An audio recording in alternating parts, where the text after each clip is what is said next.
Everyone thought that quarterback play would take a step back after losing Sam Howell to the NFL, but Drake Maye has elevated his game in the North Carolina program. Currently, the Tar Heels only have one loss, have both ACC championship and college football playoff aspirations, and Maye finds himself knee-deep in the Heisman mix. Maye is currently first in the country with 31 touchdowns, is fifth in the country with 2,964 yards, and has the third highest QBR in the nation of 89.5. Maye has definitely been a superstar in his first year as a starter at North Carolina, and to be honest, many people always saw this kind of potential. At one point, Maye was committed to Alabama, but he'd later flip and go back home to North Carolina.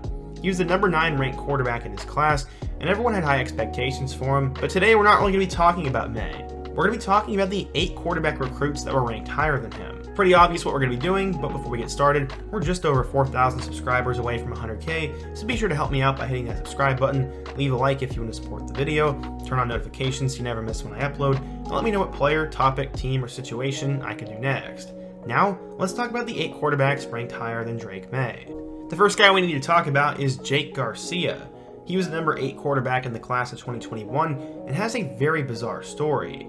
He grew up in the state of California, and early on in high school was actually a backup to Matt Corral. Because of everything going on in the world though, he'd have multiple transfers, and when he went over to the state of Georgia, his parents legally separated so he could meet the state requirements for his son to play. It's definitely a very interesting story, but Garcia was pretty good. He was so good that he decided to commit to USC, and the Trojans were pumped to have him. Except, that's not how it would end. He'd eventually flip to Miami and get a chance to battle it out with guys like Malik Rozier, Derek King, and Tyler Van Dyke. In 2021, he would become a backup, and he'd throw for 147 yards and 2 touchdowns. Going into this year, he was the clear backup behind Van Dyke, but when he struggled against Middle Tennessee, he would get his opportunity. So far, Garcia has passed the ball 80 times for 596 yards with 2 touchdowns and 1 interceptions. While the Miami program is a bit dysfunctional, Garcia has been pretty disappointing this year, and based on his play right now, should not have been ranked higher than Maye. I am curious to see how Garcia is going to do in the future though. The next player we need to talk about, who is the 7th best quarterback in the class, was Thompson. Coming out of the state of Arizona, Thompson was always an athletic player and started to put up eye-popping numbers as a junior. He threw for over 4,000 yards with 45 touchdowns and began to blow up on the recruiting scene. Eventually, he would commit to Oregon over other schools such as Arizona, Miami, and Arizona State, but this would not be the end of Thompson's recruitment. He would absolutely blow up at the Elite 11 camp and was actually named a 5-star by Rivals.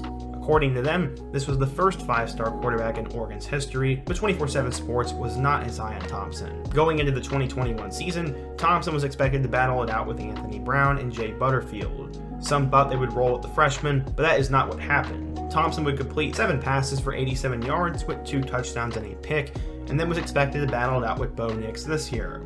We all know how this story has gone.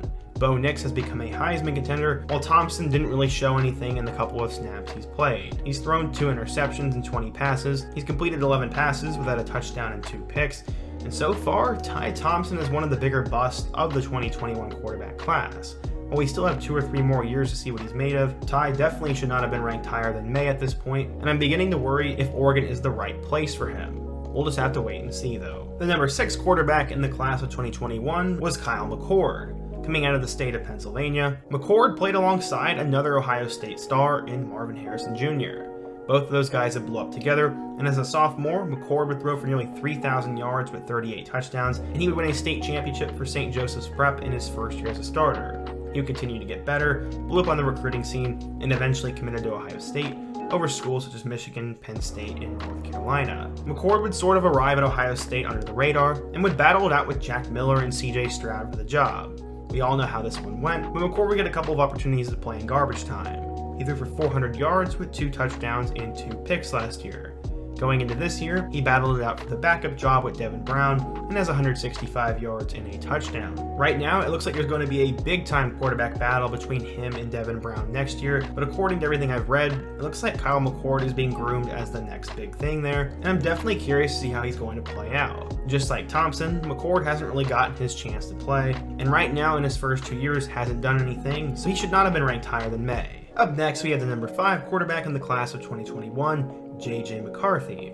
He would grow up in the city of Chicago and would eventually go to Nazareth Academy. While he was there, he'd win back-to-back state championships and emerged as one of the top prospects in all of college football. After his time at Nazareth, he would transfer to IMG Academy, where in 6 games he threw for 1,440 yards with 16 touchdowns. Some believe that McCarthy was a little bit overrated. Either way, Michigan fans were pumped when he decided to commit to Coach Harbaugh. He was all about the maize and blue, constantly hyping them up and trying to recruit as many players there as possible. McCarthy would arrive at Michigan in 2021 after a weird quarterback season before, where they had both Joe Milton and Cade McNamara. Unfortunately for McCarthy, he would be the backup in 2021, but he would show flash. He threw for 516 yards with 5 touchdowns and 2 picks, and then had 2 scores on the ground. He'd come in certain schemes and packages, and definitely looked like he was the guy of the future. Going into 2022, we saw Jim Harbaugh announce that they're going to have 2 starting quarterbacks, and each guy would get a chance to play. McCarthy would play much better than McNamara, and he has now taken over as the full-time starter for Michigan. So far, he has 1,600 yards passing, with 12 touchdowns and 2 picks, with over 200 yards and 2 scores on the ground. While his numbers aren't insane, the potential is clearly there. He's winning games, and he's only getting better and more confident. While I think McCarthy's going to finish this year strong and have a huge 2023 season, for now I'm going to have him still ranked below Maye, but I'm really pumped to see what he's going to do in the future, and McCarthy has not been a bust. The number 4 quarterback in the class of 2021 was Brock Vandergriff. Coming in of Park Avenue Christian School in Georgia, Vandergriff quickly emerged as one of the better quarterbacks in the class of 21. As a sophomore, he'd rushed for over 1,000 yards and passed for over 3,000. He had an insane 37-inch vertical, a strong arm, and was quickly compared to Drew Lock before he was a bust. Vandergriff was so highly sought after that he was a top 10 recruit and decided to commit to Lincoln Riley at Oklahoma. Except Vandergriff would get cold feet and decided to flip to Georgia. This would open the door for Caleb Williams to go over to Oklahoma, but Vandergriff was going to be the next great Bulldog quarterback. In what has been unfortunate circumstances for Vandergriff, he backed up both Stetson Bennett, JT Daniels, and Carson Beck in 2021, and would come in and throw 1 incomplete pass during the 2021 season. This year, he's managed to get in and throw 2 passes, both of which have been incomplete. In 2 years at Georgia, he's 0 for 3. Unfortunately, he's been the 3rd-string quarterback this year, stuck behind Stetson Bennett. While Stetson Bennett's a great player, in my opinion, Vandergriff has 100 times more potential, but either he's not very good behind the scenes, isn't ready, or is just waiting his turn. Vandergriff was my 2nd favorite quarterback from the class of 2021, and it's been extremely disappointing that he has not played yet. I hope he'll end up winning the job next year, but for right now, Vandergriff definitely should not have been ranked higher than Maye, and is really going to have to prove it, or many will label him as a bust. The number 3 quarterback in the class of 2021 was Sam Heward. He's probably the least known 5-star quarterback recruit in a long time, and part of that is because of where he played and where he ended up. He went to Kennedy Catholic High School in Washington, and with his relatives playing at Washington, it was never in doubt that he was going to become a Husky. When he originally committed to Washington, he was only ranked as a 4-star recruit, choosing the Huskies over Boise State, Cal, Florida, Tennessee, and Wazoo. Vandergriff put up big-time numbers, was the Max Preps Freshman of the Year in 2017, and even had 10 touchdowns in 1 game. That's why some thought that Heward would have the potential to play right away, but it seems he is way behind. He'd end up getting beat out by Dylan Morris, and when he got his opportunity to play last year, he went 22 of 42 for 241 yards with a touchdown and 4 interceptions. Part of that can be blamed on the dysfunction of last year's team, but Heward did not look comfortable or ready when he played last year, and so far this season, he has taken that backup position as Michael Penix has gone off. Caleb DeBoer is a quarterback whisperer, and with Penix heading off to the NFL after this season, Heward is likely going to start next year, and I think DeBoer will get the most out of him, and he's going to live up to his name, but for now, he should not have been ranked 3rd in this class, and definitely not ahead of Maye. At number 2, we have Caleb Williams. Coming out of Gonzaga High School in Washington, D.C., Williams blew up as an 8th grader. He looked like a man amongst boys all throughout his high school career, and gained offers from pretty much every school in the country. After an insane recruitment, he'd eventually choose Oklahoma over LSU and Maryland. Maryland had been recruiting him since 8th grade, and they were hoping to land a local product, but the lure of Lincoln Riley in Oklahoma was too much to pass up. Last year, Williams would come in as the backup to Spencer Rattler, but would take over halfway through the season. He'd end up throwing for 1,912 yards with 21 touchdowns and 4 picks, with nearly 500 yards and 6 touchdowns on the ground. Williams was a Heisman contender, a future superstar, and it looked like the sky was going to be the limit for him at Oklahoma, but when Lincoln Riley left for USC, he obviously followed him. So far this year, Williams has been insane.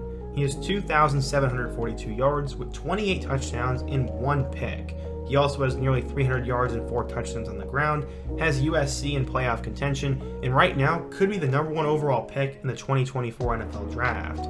Williams has 100% lived up to the hype, and I would still keep him ranked higher than Maye. The number one quarterback in the class of 2021 was obviously Quinn Ewers. He was originally part of the class of 2022, but he reclassified and went to Texas. He would end up having an insane career at South Lake Carroll, where in 2 years he threw for 6,445 yards and 73 touchdowns. He had an insane arm, had all the intangibles, won games, and played the best competition, so he was seen as the savior of Texas football. Except he'd eventually go to Ohio State. After sitting on the bench last year, Ewers entered the portal and went over to Texas. This was a very obvious move that everyone saw coming, but some thought Ewers would be a bust. He would beat out Hudson Card for this year's starting quarterback job, and so far has passed for 1,336 yards with 13 touchdowns and 5 picks. If he had not got hurt against Alabama, the Longhorns would have likely won that game, and while Ewers doesn't have the most insane stats in the country, he has been limited due to injury and is still growing into the system and looks like the real deal.